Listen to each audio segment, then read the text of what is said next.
यहां पर हमारे पास न्यूक्लियर टेक्नोलॉजी का ये जो टॉपिक है, जिसका इंडेक्स मैंने आप लोगों को बताया हुआ था, इंडेक्स में हम पहला पार्ट कवर कर चुके थे, फाउंडेशन पार्ट कवर कर चुके थे, यस और नो? ठीक है, इसके आगे की चीजें आज यहां पे हम पढ़ने वाले हैं, दैट इज अ कंसेप्ट, उसके बाद न्यूक्लियर रिएक्टर, इसके बाद इसके यूसेज और बाकी सब चीजें। ठीक है, चलिए स्टार्ट करें।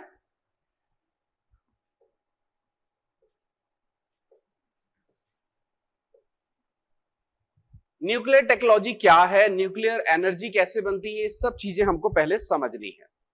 तो देखिए, सबसे पहले आप लोग को मैं बता देता हूं, इस यूनिवर्स का सबसे स्ट्रॉन्गेस्ट फोर्स क्या है?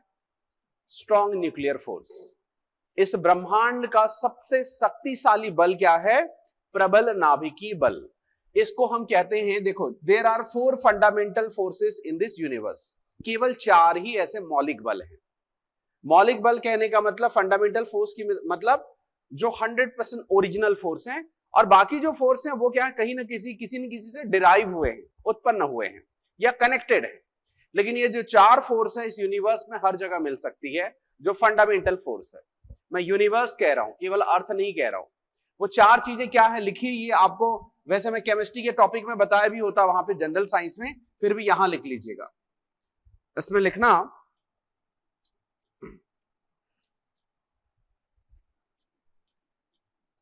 चार फंडामेंटल फोर्स, हिंदी में कहेंगे तो 4 मौलिक बल। और इसको मैं आप लोग को यहां सीक्वेंस भी बता देता हूं, ताकि कल के डेट में एग्जाम में आए तो आपको दिक्कत ना हो। सबसे स्ट्रॉन्गेस्ट है, that is strong nuclear force, प्रबल नाभिकीय बल। ये सबसे स्ट्रॉन्गेस्ट फोर्स है, रैंक 1 है इसका। दूसरा वो होता है, अच्छा, सबसे स्ट्रॉन्गेस्ट तो सबसे वीकेस्ट बता दीजिए, गेस कर सकते हैं सबसे वीकेस्ट फोर्स क्या है? सबसे दुर्बल बल क्या है? वो है आपका ग्रेविटेशनल फोर्स,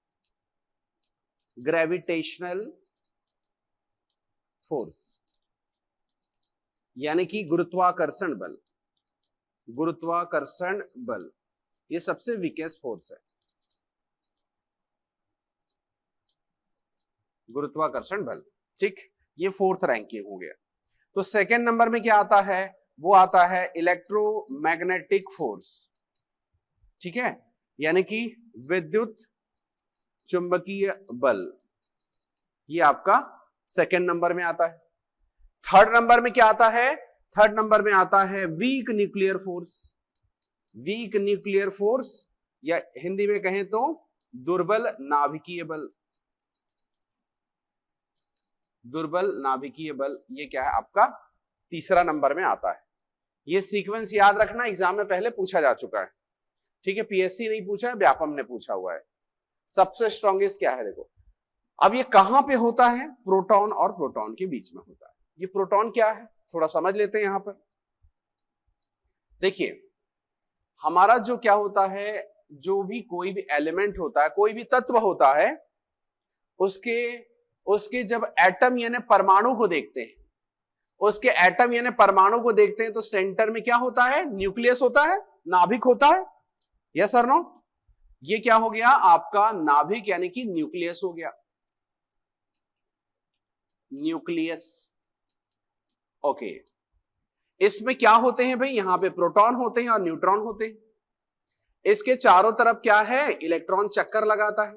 ये तो हम बचपन से पढ़ते आ रहे हैं। इलेक्ट्रॉन उसके चारों तरफ चक्कर लगाता है, और बीच में क्या होता है? आपका प्रोटॉन और न्यूट्रॉन होते हैं। प्रोटॉन में पॉजिटिव चार्ज होता है, न्यूट्रॉन में कोई चार्ज नहीं होता, इलेक्ट्रॉन में नेगेटिव चार्ज होता है, आप सभी जानते हैं। अब करना क्या होता है? ये प्रोटॉन के बीच में क्या है? बहुत सारे क्या है ऐसे फोर्स होते हैं, उसी को हमको तोड़ना होता है, वहीं से एनर्जी बनानी होती है। मैं सरल भाषा में कहूं तो मुझे क्या करना पड़ेगा? इस न्यूक्लियस को 2 भागों में तोड़ना पड़ेगा। जब 2 भागों में तोड़ देंगे तो ये 2 छोटे छोटे न्यूक्लियाई में टूट जाएगा। ये जो मेन जो न्यूक्लियस यानी नाभिक होता है ना, तो उसको जब हम तोड़ेंगे तो उसके बाद 2 छोटे छोटे न्यूक्लियस में टूट जाएगा। और क्या होगा, इसमें क्या होगा, 3 न्यूट्रॉन प्रोड्यूस होगा, 3 न्यूट्रॉन उत्पन्न होता